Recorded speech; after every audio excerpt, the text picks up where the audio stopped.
¿Por qué la Play 2 tenía tanta aura? Hay máquinas que se quedan obsoletas y desaparecen, pero hay otras que se convierten en fantasmas tecnológicos. Mucho español estamos viendo. ¿Se me va a pegar el acentito? Joder, tío, ¿cómo están? Bienvenidos a este nuevo directo. Vamos a hablar sobre...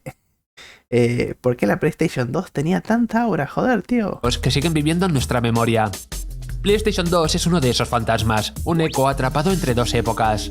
Al vendernos la consola, Sony nos prometió realismo, pero lo que nos escupió su procesador, el amado y odiado a partes iguales Emotion Engine, decidme si no es el nombre más bonito para un procesador de la historia, fue algo mucho más interesante. Nos dio una realidad deformada, sucia, agresiva y llena de niebla. Una realidad cubierta de tonos azul cobalto y negros. Una realidad urbana bañada de lluvia digital, donde la luz artificial rompía la noche perpetua. Una realidad... Qué increíble la Play 2, boludo. Qué juegazo. La Play 1 también. La Play 3 también. Todo. Me encanta todo. La Play 1, la Play 2, la Play 3. Me parecen consolas increíbles. Cuando salió la Play 4 yo me recalenté, me acuerdo. Me re enojé. No, ¿cómo va a salir la Play 4 si todavía la Play 3 tiene alto gráfico? Si está re piola la Play 3. ¿Cómo van a salir la Play 4? Y no, la Play 4 es máquina también. Después salió la Play 5 y también de vuelta. Yo me recalenté. ¿Cómo va a salir la Play 5 si la Play 5 no sé qué? Y dicen que ahora va a salir la Play 6. Están guardando GTA 6 para la Play 6. ¿Ustedes qué dicen? ¿Vos decís? Encima yo siento que la Play 5 no sé. Es como que... No sé si es tan relevante. desenfocada, llena de ruido y con luces que nos quemaban la retina. Y todo ello acompañado de una banda sonora acorde.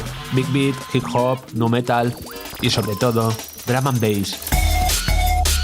Una realidad previa al HD, pero conectada por menús oscuros y sonidos ambientales mucho más inquietantes de lo que estábamos acostumbrados a ver.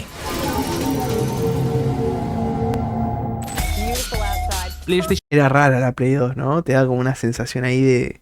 Ese menú, ¿viste? Cuando no te entraba el disco, estabas como en una dimensión ahí rara. 2 salió en una época donde algo... No, jugar a la Play 2 a las 2 de la mañana solo. Una sensación rarísima, muy lindo. se rompió. En una grieta en el tiempo donde la tecnología nos permitía soñar con el cine, pero que todavía nos obligaba a imaginar los detalles. Una época de transición entre el expresionismo abstracto marcado por los polígonos de la primera PlayStation y el realismo marrón y triste de PlayStation 3. Pero, ¿por qué tiene tanta aura esta consola, 25 años después? La consola más vendida de la historia. ¿Qué hace que su estética sea irrepetible? Bienvenidos al Purgatorio Azul. Bienvenidos a la estética de PlayStation 2.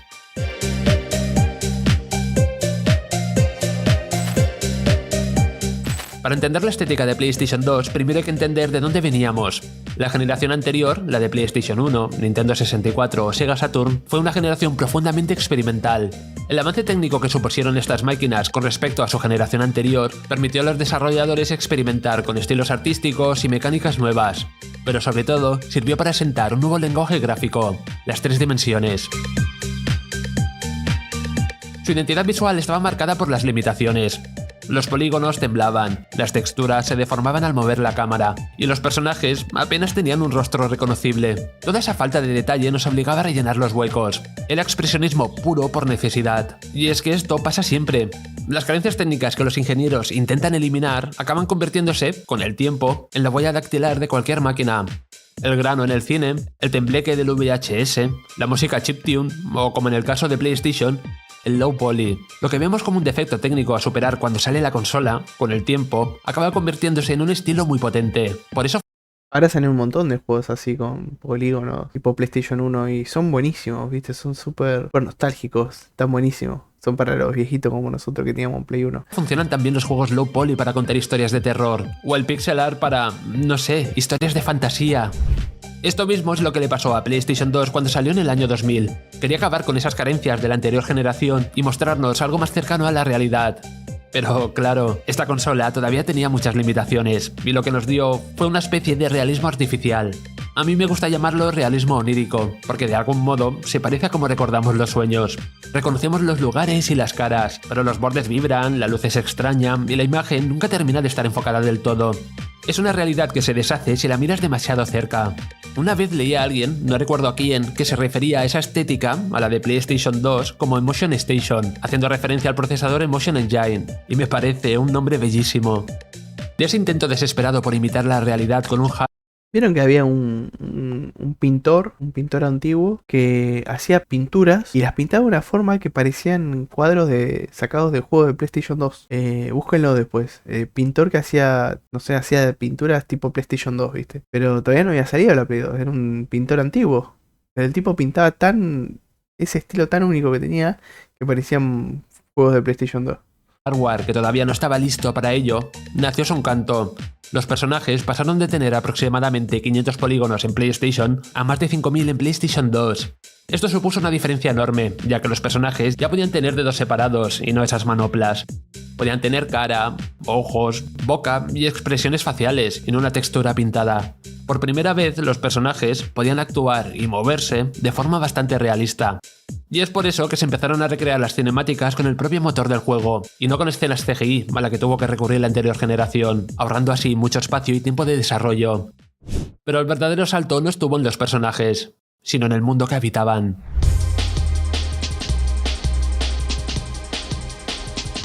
En ningún videojuego ha vuelto a llover con la cadencia de Metal Gear Solid 2. Nunca he vuelto a ver una luz tan cegadora como las de Ico y Shadow of the Colossus. Y pocos amaneceres han logrado evocar esa melancolía naranja de Grand Theft Auto San Andreas. Si Qué lindo San Andreas. miramos de cerca, Que lo habremos jugado todo, ¿no? todos estos efectos son mentira. Entiéndeme, cuando digo mentira dentro de un mundo virtual, me refiero a que no son simulaciones como las que podemos ver hoy en día en un AAA, sino que son más bien filtros. Eran como una capa de maquillaje para tapar las carencias de la consola. Esa lluvia tan salvaje, empujada por el viento de Metal Gear Solid 2, que hasta se amplió Burial,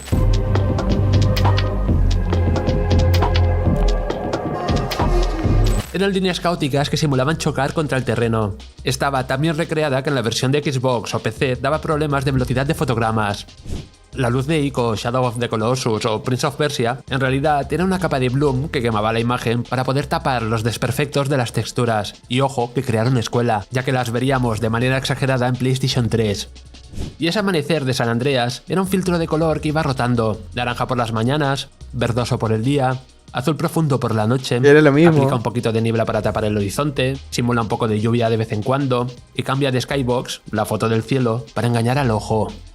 El resultado es esa sensación de realismo onírico, o realismo mágico como definió mi colega Alex Baena en su vídeo sobre el juego. Y tiene todo el sentido, porque PlayStation 2 estaba lejos aún de la simulación perfecta, así que no buscaba replicar la realidad, sino evocar su emoción. Y aquí es donde entra el gran culpable de todo, el Emotion Engine. El Emotion Engine no era un procesador normal como el que podíamos ver en los PCs o en las consolas modernas, sino que fue un chip diseñado desde cero con una arquitectura bastante especial. Y Y esto nunca lo jugué creo que son los Yakuza. Supuestamente son juegardos. Tendría que jugarlos algún día. créanme que muchos lo odiaron. Todo el mundo coincide en que programar para PlayStation 2 era bastante complicado, ya que tenía una curva de aprendizaje muy bestia, pero cuando se dominaba, habría un enorme margen creativo y técnico. Es por eso que la PlayStation 2 pudo ofrecer experiencias tan ambiciosas y mantenerse vigente durante tantos años. La consola permitía mover una gran cantidad de partículas y transparencias, lo que dio lugar a efectos de lluvia, niebla y sombras que a veces se perdían o sabían peor en sus ports para Xbox Qué nivel, ¿no? Qué nivel de laburo. Tantos creadores de videojuegos, ¿no? o PCs, máquinas teóricamente más potentes. Mirad estas sombras en Silent Hill 3. Se estiran y deforman, creando una atmósfera que no era solo técnica, sino puramente emocional y muy propia del cine. Los juegos de la saga Silent Hill o Manhunt usaban también filtros de grano para ensuciar la imagen a propósito. Ya no se buscaba un realismo limpio y colorido, sino que se apostaba por una estética sucia que nos recordase al cine de la época. Juegos como Resident Evil 4, Devil May Cry, God of War, Grand Theft Auto 3, Metal Gear Solid 2 o 3, Yakuza, apostaban por una paleta de azules oscuros, verdes militares y marrones oxidados, buscando ese tono maduro y serio. Era una estética de contrastes brutales, sombras muy negras y luces cegadoras, un intento de ser cine que se quedó en un espacio a medio gas muy interesante. Los mundos de esos juegos se sentían peligrosos y densos, y tal y como prometió aquel chip con ese nombre que parece sacado de una novela de Lem, profundamente emocionales. La PlayStation 2 fue la era del asfalto. Los desarrolladores se obsesionaron por recrear ciudades reales lo más densas que permitiera la máquina. The Getaway, Yakuza, Grand Theft Auto, Need for Speed Underground, Burnout 3... eran juegos que olían a gasolina y a lluvia sobre asfalto caliente. Las luces de neón contrastaban con esa medianoche eterna. Las historias Qué lindo esos mundos, ¿no? Esos lugares. No sé, ay, me da una sensación rarísima. Las épicas a las que nos acostumbraron las generaciones pasadas dieron paso a lo cotidiano y a lo sucio. Al final, la PS2 no simuló una realidad, sino que creó su propia realidad. Una realidad urbana de mundos imperfectos y toscos, que se quedaron grabados en nuestra retina para siempre. A veces mundos vacíos, ¿no? Y por los juegos de carrera, viste que eras vos jugando carrera con otros autos, pero te mostraban toda la ciudad, pero no había humanos, no había nadie. No era como en GTA, ¿no? Los juegos de carrera eras vos corriendo carreras, y no habían personas. Identidad visual tan potente que a menudo nos hace olvidar que su atmósfera no entraba solo por los ojos. O los Tony Hawk, viste, eras vos andando en skate haciendo trucos. No me acuerdo si podías competir contra otro, pero se sentía como re vacío el mundo, te sentías vos solo ahí en ese universo. Sino también por los oídos. La identidad sonora de PlayStation 2 no va a pasar a la historia por tener música orquestal, como vemos en los juegos de hoy en día, o por el chiptune nativo de consolas anteriores. Su sonido era más bien ambiental e industrial. PlayStation 2 suena a atmósfera urbana. Suena a lo que escuchas al pasear por una de sus ciudades a las 4 de la mañana. La identidad estética de esa consola es inseparable de su paisaje sonoro. Fue la era dorada del drum and bass, el techno y el big beat, géneros que, combinados con el apartado visual... Yo a veces me pongo, viste, cuando estoy leyendo algo o escribiendo, viste, me pongo así low-fi, PlayStation 2, bla bla. Aportaban una atmósfera cyberpunk a los juegos, incluso los que no eran de ciencia ficción. Este ritmo frenético e industrial encajaba a la perfección con unas ciudades borrosas, iluminadas por neones desenfocados.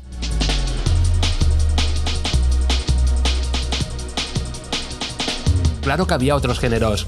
El nu metal de la época o las grandes orquestas empezaban a asomar, pero no eran el latido de la consola. El sonido dominante, el que unificaba la experiencia, era el ritmo roto del jungle, el drum and bass o el breakbeat. Casi todos los juegos de conducción respiraban esa música, pero es que también juegos como Metal Gear Solid 2, Street Fighter 3 Third Strike, SSX, incluso podías sintonizarlo en la radio en GTA 3.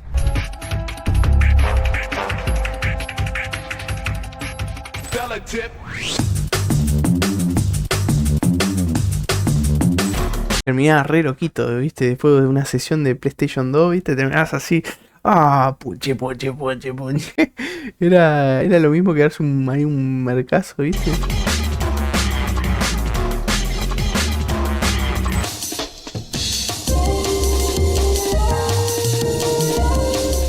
Esa identidad se colaba hasta en los menús.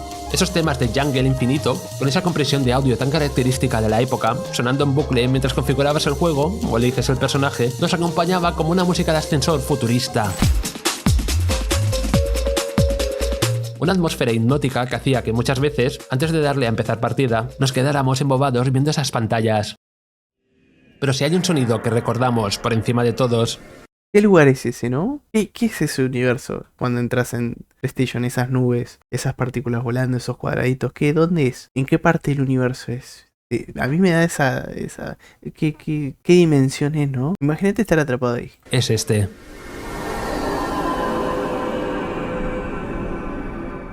El menú de la consola no tenía música, tenía sonido ambiente. Un zumbido etéreo, como un rumor de una cueva subterránea, o más bien el de una nave espacial vacía. Mientras otras consolas te daban la bienvenida con melodías felices, la PS2 te recibía con el sonido del vacío. Y nos encantaba, porque ese sonido nos recordaba que no estábamos encendiendo un juguete, sino una pieza tecnológica avanzada. Esto nos lleva a una parte fundamental de su estética que a menudo pasamos por alto. La PS2 no quería parecer... Qué belleza, boludo, qué belleza. Play 1, 10 de 10, Play 2, 10 de 10, Play 3, 10 de 10. Era una consola, sino camuflarse como una pieza de tecnología. Las tres son 10 de 10. Y adulta. De hecho, la consola fue, para millones de hogares, el primer reproductor de DVD que tuvimos. Eso obligó a Sony a diseñar una interfaz que no desentonara con esa función. Adiós a los colores primarios y a las mascotas saltarinas de los 90. Hola a la sobriedad corporativa, al negro abisal, al azul cobalto y a la frialdad de las tipografías sin serifa. No era un menú alegre, era un espacio abstracto. Un tercer lugar, tal y como sugerían los inquietantes anuncios dirigidos por David Lynch. Welcome to the third place. PlayStation 2, the third place. Sony no quería venderte un juguete, quería transportarte a un espacio paralelo donde las experiencias iban más allá de lo racional. Y sabían que Lynch era el único capaz de comunicar esa idea increíble, abstracta. Esa filosofía se filtraba hasta el propio firmware, que escondía secretos que ahora sabemos leer. Claro, ¿qué lugar es ese? ¿Qué es esa dimensión? ¿Qué significa eso? ¿Parece el mundo de Obito cuando lo manda a Kakashi a la otra dimensión del poder del ojito, del Mangekyo? Monolitos de luz que se alzaban desde la oscuridad tenían una función más allá de la decorativa. La consola leía tu memory card en tiempo real. Cuantas más partidas guardadas y más horas inviertas, más torres aparecían y más altas eran. No sabía esa data. Muy bien, no sabía esa data. Muy buena data. Si acababas de comprar la consola, veías un desierto despoblado. Si llevabas años jugando, veías una metrópolis de recuerdos. Muy buena data, no la sabía esa. Estos orbes de luz que giran frenéticamente en el menú principal forman un reloj que estaba sincronizado con el reloj interno de la consola. La PS2 convirtió la gestión de archivos en una experiencia estética profundamente solitaria y bella, un purgatorio de datos antes de saltar a la acción. Y esto también se veía reflejado en los menús de los juegos, donde siguiendo la estela marcada por The Designers Republic en Wipeout, abandonaron la estética más cartoon para abrazar una estética determinada informática. HUDs llenos de datos, líneas finas, colores verdes y azules digitales. Estos juegos estaban ya más cerca de un thriller tecnológico o de una simulación militar que de un dibujo animado. Era la tendencia de la época. El mundo acababa de sobrevivir al efecto 2000 y la cultura visual se obsesionó con la tecnología. Todo tenía que parecer cromado, líquido, aerodinámico. Estábamos inmersos en lo que hoy los teóricos llaman futurismo y 2K, una corriente estética que define el futuro no como algo lejano, sino como algo que ya estaba aquí, hecho de plástico translúcido y metal líquido. La PS2 capturó ese momento como ninguna otra máquina. Las interfaces se llenaron de curvas, burbujas, tipografías techno y efectos que parecían sacados del reproductor de Winamp. Era una estética de optimismo sintético. Los juegos abusaban de estas partículas brillantes y de menús que parecían flotar en agua digital. A ver, yo jugué casi todos los juegos, los más conocidos, ¿no? Pero qué juegos tan extraños, ¿no? Estoy viendo acá los que aparecen, digo, eso ni los conozco. Qué juego más raro, ¿no? ¿Recordáis los menús de las demos? Escenarios de cristal, ropa de látex brillante, una visión del futuro optimista, pero fría, donde la tecnología lo invadía todo. Una estética cibernética de madrugada urbana que se veía en anuncios, portadas de discos, carteles o en las portadas de sus juegos. Pero esa estética tenía un reverso oscuro. Ya hemos dicho que la PlayStation 2 era una consola de contrastes, y aquí es donde entra una de las campañas de marketing más agresivas y surrealistas que se vio nunca en la industria del videojuego. Para vender la consola, Sony no nos mostraba familias felices jugando en un sofá, sino que jugaban con el contraste entre lo cotidiano, lo surrealista y lo violento para dejar claro que la consola no era cosa de niños. Anuncios que estaban claramente inspirados en la estética de Requiem por un sueño, Matrix, El Club de la Lucha o en videoclips de bandas como Nine Inch Nails inundaron revistas de videojuegos y ayudaron a definir el imaginario pop de su década. Era una estética arriesgada e incomprensible hoy en día. Punk, rave, surrealismo. Hoy las redes sociales arderían, pero en aquel momento funcionó. La PS2 se consolidó como un objeto de deseo cool, pero peligroso. Te vendían la consola más popular del mundo como si fuera un secreto underground, un monolito negro que había aterrizado a tu salón para cambiarte la vida. Increíble. Por algo fue la consola más vendida del universo. Y porque era muy fácil de piratear. Y es por eso que la PlayStation 2 retrató esa época como ninguna otra máquina. Cuando miramos atrás, al periodo que va del año 2000 al 2006, vemos una era de cambios brutal. La euforia colorida de los 90 dio paso a una realidad marcada por la inseguridad. Ya no era esa utopía tecnológica que vivimos a finales de los 90, sino que pasó a ser algo más sucio y violento. Soy de los que cree que en esa época pasamos de ver el futuro como algo esperanzador a mirar al pasado con nostalgia. Por eso en esa época empezaron a surgir tantos revisionismos.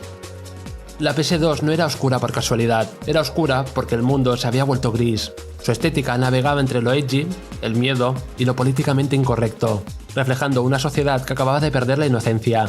Y justo en esa grieta es donde se sitúa la PlayStation 2, en un limbo entre el expresionismo abstracto de la primera PlayStation y el realismo crudo de la tercera.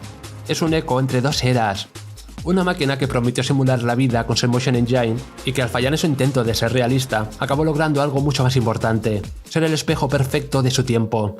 Un reflejo granulado, a veces quemado por la luz, otras oculto en su oscuridad, pero al fin y al cabo, el reflejo de su época más honesto que hemos tenido. Increíble, muy buen canal. Muy buen video, digo. Igual sí, también el canal está muy bueno. Yo siempre veo videos. El canal se llama Perspectivas Pixeleadas. Suscríbanse porque la verdad, muy buen video. Qué linda la Play 2, qué linda. Como me compraría una Play 2, pero pasa que puedes tener la 3 Y la 3 la podés chipear y poner juegos de Play 2. Así que no es tan necesario tener la 2. Pero tendría la 2 para hacer eso de poner el CD, viste, jugar jueguito, qué sé yo. Ah, qué lindo. Pasa que en la compu, yo todavía en la compu, ay, nunca me acomodo, viste. Sí me acomodo para jugar los juegos que son con W, con el mouse, viste. Pero hay juegos que son con el joystick, boludo. Y vos decís, bueno, poné un joystick a la compu. No, pero no es lo mismo, hermano, no es lo mismo. Prende la consola y pip. Y empiece la intro, qué sé yo, bla, bla, guardar con la memory card o con la misma consola de la Play 3, qué sé yo. No, es increíble.